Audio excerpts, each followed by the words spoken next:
இளைய தலைமுறை பிள்ளைகள், என் உயிரினும் மேலாக நான் நேசிக்கின்ற என் பாசத்திற்குரிய தம்பி தங்கைகள் வரணும்.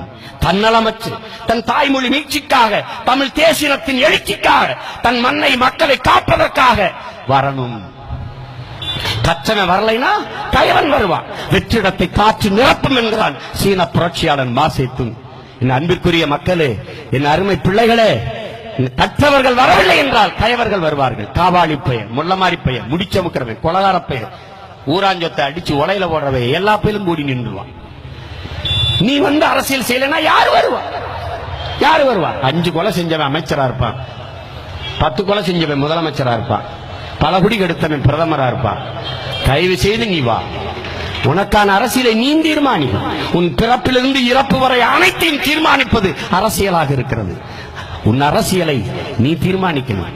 நீ சாப்பிடுற அரிசி, பிதுக்கிற பர்பஸ், குடிக்கிற தேநீர், படிக்கிற பாடம், பார்க்கிற வேலை, நீ பிறக்கிற போது வாங்குற பிறக்கிற போது பிறப்பு சான்றிதழ், இறக்கிற போது இறப்பு சான்றிதழ், இடையில எல்லாவற்றையும் தீர்மானிப்பது அரசியல். இந்த உலகத்தை இயக்கிக் கொண்டிருக்கிறது 2 இயல்கள் தான். ஒன்று அறிவியல், இன்னொன்று அரசியல்.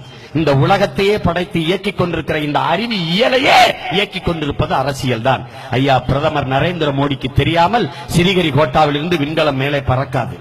அப்படி என்றால் அர்ச்சகருக்கு பிரச்சனை, அமைச்சரிடத்தில் மனு என்கிறார். அனுதினம் ஆண்டவனோடு பேசிக் கொண்டிருக்கிறவனுக்கே பிரச்சனை என்றால் அவன் அமைச்சரிடத்தில் மனு கொடுக்க வேண்டியது இருக்கிறது என்றால் நீ இதை புரிந்து கொள். அரசியலின் வலிமையை, அந்த வலிமை மிக்க அரசியலை அறிவார்ந்த பிள்ளைகள் நீங்கள் செய்ய வாருங்கள். அர்ப்பணிப்போடு, தூய உள்ளத்தோடு இந்த மண்ணுக்கு மக்களுக்குமாக உழைக்க வாருங்கள். இல்லை என்றால் இந்த மண்ணை நாசமாய் போவதை எவனாலும் தடுக்க முடியாது. இன்னொரு முறை இந்த மண்ணை எவனாவது ரட்சிக்க, காக்க, மீட்க வானத்திலிருந்து பரமாத்மாவோ பரமபிதாவோ இரட்சகர்களோ வருவார்கள் என்று நம்பாதீர்கள். அதை நம்பி நம்பி ஏமாந்தது போதும். அதைத்தான் புரிந்து கொண்ட உங்கள் பிள்ளைகள், உங்கள் வயிற்றிலிருந்து வந்த பிள்ளைகள் வந்தோம். இனி என் மண்ணை மீட்க, காக்க எவரும் வரமாட்டார், நாங்களே அதை செய்து முடிப்போம் என்று உறுதியான உள்ளத்தோடு தான் இந்த களப்பணியை செய்கிறோம். அதுதான் மாற்றத்திற்கான எளிய மக்களின் அரசியல் புரட்சி என்ற முழக்கத்தை முன்வைத்தோம்.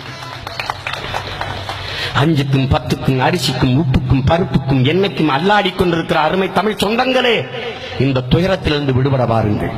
எண்ணற்ற நிலம், எவ்வளவு வளம் எல்லாவற்றையும் வைத்துக் கொண்டு பிச்சை எடுக்கிற நிலைக்கு ஏன் இந்த நிலம் இருக்கிறது? வெறும் ஆடையும் மாடையும் வைத்துக் கொண்டிருக்கிற டென்மார்க் பணக்கார நாடு, வெறும் காடை வைத்திருக்கிற நார்வே, வெறும் காட்டு வளம் நார்வே நல்லா இருக்கு, வெறும் மீன் வளம் ஸ்வீடன் நல்லா இருக்கு. எல்லா வளங்களும் உண்ட எந்நாட்டு மக்கள் திருவோடு ஏந்தி தெருவோடு நிற்க காரணம் என்ன? இந்த சுரண்டல், இந்த ஊழல், இந்த லஞ்சம், இந்த சாதி மத பிளவு. 4 எதிரி உனக்கு வலிமையான எதிரி. ஒன்று சாதி, இன்னொன்று மதம், இன்னொன்று லஞ்சம், இன்னொன்று ஊழல்.